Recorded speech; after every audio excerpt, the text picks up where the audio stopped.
तो हेलो दोस्तों, आज के डिफेंस अपडेट वीडियो में एमएमआर से 2.0 को लेकर एक से बढ़कर एक अपडेट आ रही है। इसके अलावा अभी के जो एमएमआर से 2.0 में जो फाइटर जेट है उनमें कौन सा फाइटर जेट भारतीय वायुसेना के लिए वैल्यू फॉर मनी साबित हो सकता है, और फ्यूचर में अगर एमएमआर से 2.0 में कोई भी फिफ्थ जनरेशन फाइटर जेट शामिल होता है तो भारतीय वायुसेना के लिए कौन सा fifth generation fighter jet best option हो सकता है, जिसके कारण जो भारतीय वायुसेना का जो फायर पावर है उसमें बढ़ोतरी हो सके। तो इसी के बारे में डिटेल से बताने वाला हूँ। तो नए हो तो प्लीज़ मेरे डिफेंस चैनल को सब्सक्राइब करें, बेल आइकन दबाना ना भूलें और कमेंट सेक्शन में जय हिंद जय भारत जरूर लिखेंगे। तो आज की डिफेंस अपडेट वीडियो शुरू करते हैं। तो अभी फिलहाल भारतीय वायुसेना के लिए एक बहुत ही बड़ी अपडेट आ रही है। तो भारतीय वायुसेना बहुत ही जल्द एमएमआर से 2.0 के लिए आरएफपी जारी कर सकती है। तो बात कर लेते हैं इन सभी फाइटर जेट में भारतीय वायुसेना के लिए कौन सा fighter jet value for money साबित हो सकता है। तो अभी के एमएमआर से 2.0 में जो सभी फाइटर जेट है वो 4.5 जनरेशन या 4th जनरेशन के फाइटर जेट हैं।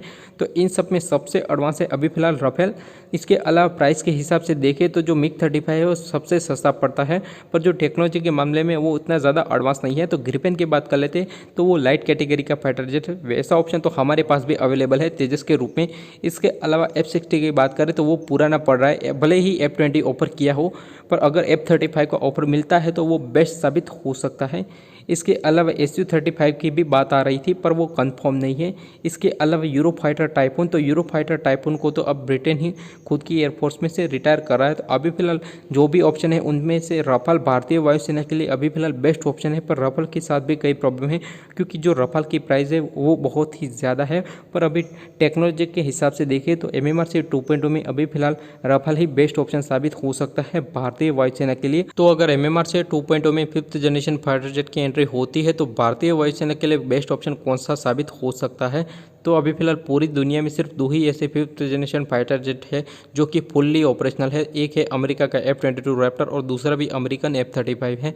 रशिया का जो Su-57 है वो अंडर डेवलपमेंट है, अभी फिलहाल रशिया उस पर टेस्ट ट्रायल कर रहा है। तो अभी फिलहाल एमएमआर से 2.0 में फिफ्थ जनरेशन फाइटर जेट की एंट्री होती है तो अमेरिका की ओर से F-35 पार्ट लेगा और रशिया की ओर से Su-57 पार्ट ले सकता है।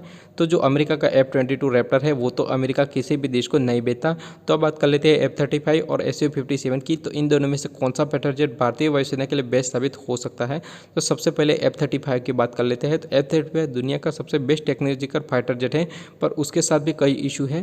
तो जो F-35 है उसकी सर्विस एबिलिटी तो बहुत ही ज़्यादा खराब है, उसकी सर्विस एबिलिटी 55% से भी कम है। इसके अलावा जो मेंटेनेंस कॉस्ट है F-35 का वो तो बहुत ही ज़्यादा है। तो भारतीय वायुसेना को अगर F-35 खरीदते हैं तो भारतीय वायुसेना का बहुत सारा पैसा उसको मेंटेनेंस करने में ही चला जाएगा।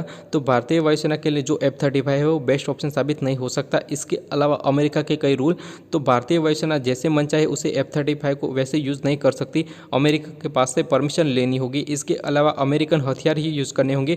अगर भारत खुद के दम पे अच्छे हथियार डेवलप करता है वो भी इंटीग्रेट नहीं कर पाएगा।